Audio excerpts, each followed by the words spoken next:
ركز معايا علشان جايب لك 4 أخبار هتفاجئ كل أهلاوي، فيهم الحلو وفيهم الوحش. أول حاجة مهاجم الأهلي اللي هيروح برشلونة، وتاني حاجة أخبار قضية زيزو، وتالت حاجة آخر مستجدات مهاجم الأهلي الأكيد، ورابع حاجة لاعب إدارة النادي الأهلي قالت له هات لنا عرض ب10 مليون وربنا يسهل لك، روح شوف طريقك. قبل ما بجاوبك على كل الأسئلة دي عايزك تصلي على النبي وتعمل فولو ولايك وشير، خلينا ننتشر ونروح لكل الناس يا شباب، ويلا بينا. تخيل معايا لما يكون نادي بيلف الدنيا وبيصول وبيجول وبيدور على مهاجم علشان ما عندهوش مهاجم بس هو عنده جوه. ده اللي حصل في النادي الاهلي. النادي الاهلي بيلف وبيروح وبيجي وبيدور على مهاجم، وهو عنده مهاجم مميز جدا وشاب وناشئ واسمه حمزة عبد الكريم. ان اللاعب دوت جاله عرض من نادي برشلونة بشكل اكيد بس لسه ما تمش الاعلان عنه. العرض دوت اعاره لمده 6 شهور قابله للشراء. مش بس برشلونه اللي مقدم له عرض، لا خد الكبيره كمان نادي اي سي ميلان مقدم له عرض اعاره لمده 6 شهور او ممكن تزيد كمان عن كده. الكلام اللي فيه كذا نادي مهتم بيه بعد الاداء المميز اللي عمله في كاس العالم للشباب. انا بقى سؤالي هنا، هل لما يكون عندك لاعب زي دوت انت كنادي اهلي ليه ما استغلتوش؟ ليه ما نزلتوش؟ ليه ما خليتوش يلعب بدل محمد شريف اللي مش بيشوف الجون؟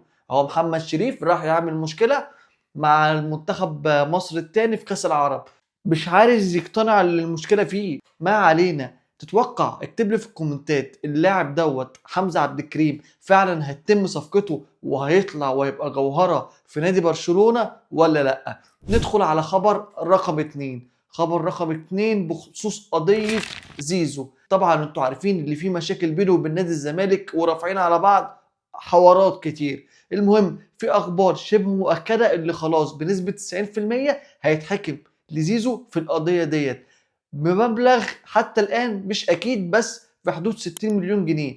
بس الاكيد اللي بعد الحكم دوت زيزو ممكن ياخد الحكم ده يطلع بيه على الفيفا وياخد فلوسه بالعافيه من نادي الزمالك. ومش بس كده، لو نادي الزمالك ما دفعش هيتوقف كده يا معلم. نيجي على الخبر اللي بعد كده، الخبر الثالث بخصوص مهاجم الاهلي الجديد بنسبة 90%، وخد مني وما تراجعش ورايا، ابراهيم دياباتيه واقفة الامضاء بتاعة التعاقد بتاعه على حاجات بسيطة. اهمها نادي الاهلي دلوقتي بدأ يضغط على النادي بتاع ابراهيم دياباتيه بعد ما اللاعب قال اللي هو منحاز وحابب يلعب في النادي الاهلي، ودي احسن وجهة ليه.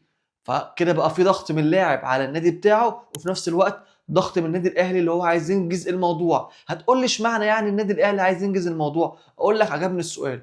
النادي الاهلي عايز ينجز الموضوع قبل ما اللاعب ده يتحط اسمه في قائمة المنتخب اللي هيلعب في كاس الامم الافريقيه، عشان ممكن بعد كاس الامم الافريقيه سعره يزيد. وفي نفس الوقت لما النادي بتاعه لقى ان اللاعب دوت مش هيتحط في قائمه الامم الافريقيه بتاعت منتخب كوت ديفوار، حب يخلص الموضوع بشكل اسرع وقال لك يلا يا عم مشيها وطلعه للاهلي.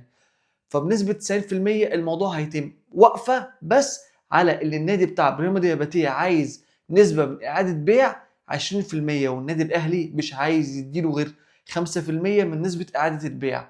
اكتب لي في الكومنتات، توقع هو ده المهاجم الاهلي الجديد ولا لا؟ وندخل على اخر خبر معانا. الخبر الرابع هو بخصوص النادي الاهلي بلغ وكيل اعمال اللاعب قال له هات لنا عرض رسمي بال10 مليون دولار اللي بتتكلم عليهم، واحنا ما عندناش مشكله نبيع اللاعب دوت للنادي الامريكي. مين اللاعب دوت؟ اللاعب دوت امام عاشور. امام عاشور جاي له عرض، او زي ما تقول ادم وطن بيدبر له عرض في امريكا زي ما دبر لوسام ابو علي. نفس الفكره، جايب له عرض من امريكا في حدود 10 مليون زرار. 10 مليون زرار ده مبلغ، ده انت تبيع امام عاشور وتجيب لعيب واثنين وثلاثه كمان. المهم النادي الاهلي قال انا مش هتكلم في اي حاجه مع اي حد غير لما يكون في عرض رسمي بالمبلغ اللي احنا طالبينه، وقتها احنا ما عندناش مانع اللي احنا نبيع امام عاشور. وفي اخبار او شائعات بتقول اللي اصلا امام عاشور موقع للنادي الامريكي اللي بيلعب فيه وسام ابو علي وهينتقل ليه قريب جدا. اكتب لي في الكومنتات تتوقع امام عاشور فعلا وقع للنادي الامريكي وهي خلاص باي باي يا اهلي ولا لا؟ ولو الحلقه عجبتك يبقى ما تنساش تعمل شير وفولو ولايك وبس كده.